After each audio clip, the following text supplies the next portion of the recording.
Hi everybody, this is Kathy from Catsell Create, and I just wanted to come on with a really quick project share that I'm going to be doing really quick. I'm going to be sending this out soon, so I wanted to make sure I do this on video camera. I know sometimes you receive, sometimes you get candy and you're not sure, sometimes it's not wrapped, so I just wanted to make sure that the recipient understands and knows that it was not touched by any way through my hands. So do excuse, there's some noise out there.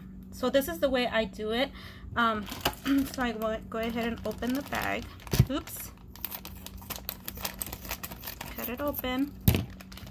Put my bag inside a cup. Make sure I just open it a little bit and start pouring the candy. Oops. Oh, there you go. Candy in there. So I'm probably going to put them all in here.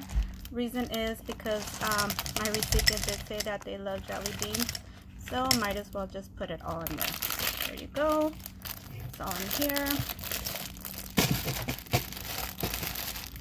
And just let me see. I did get these little bags at the cellophane bags at Walmart. They're 150 bags, and it was I don't think it was more than $3. So there you go. Around, make sure. Sorry, I'm trying to do this on camera, and when you're trying to sometimes do some stuff on camera, it's kind of awkward.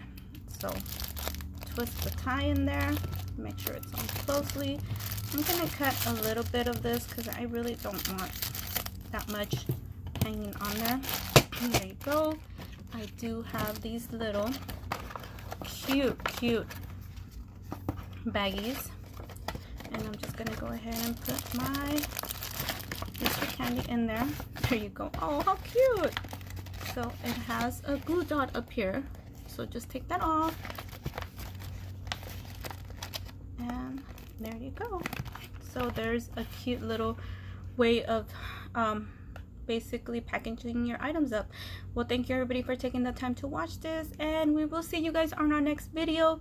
If you have not subscribed to my channel yet, I would love to have you on board, and for the continuing subscribers, thank you for your support. I love watching your comments again, and we'll see you on our next video. Thank you. You guys have an awesome day. Bye.